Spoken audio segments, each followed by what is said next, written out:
Добрый день, уважаемые подписчики. Компания Прогресс Авто рада приветствовать вас на своем канале. Сегодня у нас в обзоре японский полноприводный мини-трактор марки Hinomoto, модель E2004.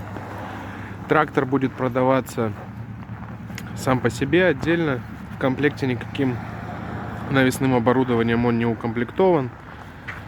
Здесь, так скажем, по желанию клиента. То есть можем, если что, и почвенную фрезу подобрать, навесить или плуг.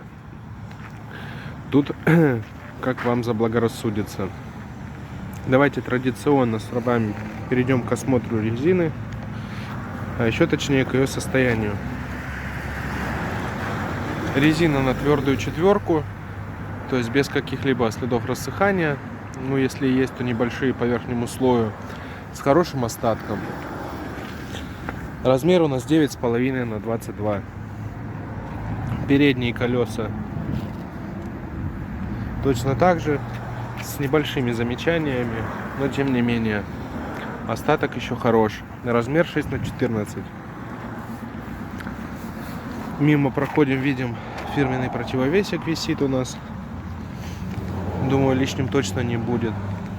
Переднее левое колесо все так же, 6 на 14.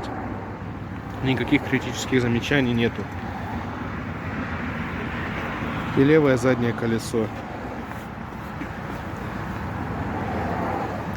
Посмотрели. Про навеску говорили, но не отметили. Система крепления стандартная навесного устройства, трехточечная. По наработке. Наработка 1200 моточасов. Двигатель у нас дизельный трехцилиндровый. Ну и давайте к оснащению. Слева педаль сцепления. Здесь у нас под счетчиком гудок, свет. Посередине основная коробка передач. 3 скорости. Вперед, одна назад. Даже 4 скорости, просто она S обозначена. Как полагаю, это 4-я скорость.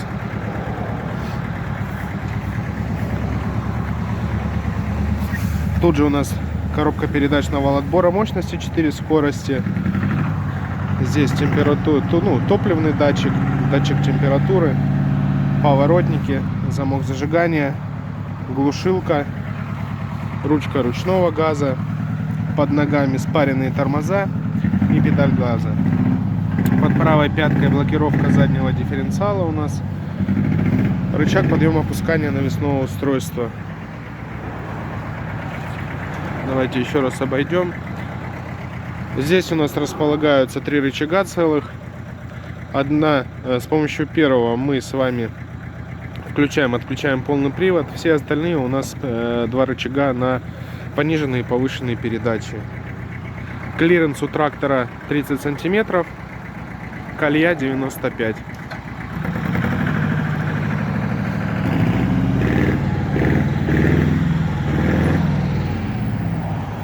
Если вас заинтересовала данная модель, звоните, пишите, все ссылки будут в описании. Большое спасибо за просмотр, до новых встреч!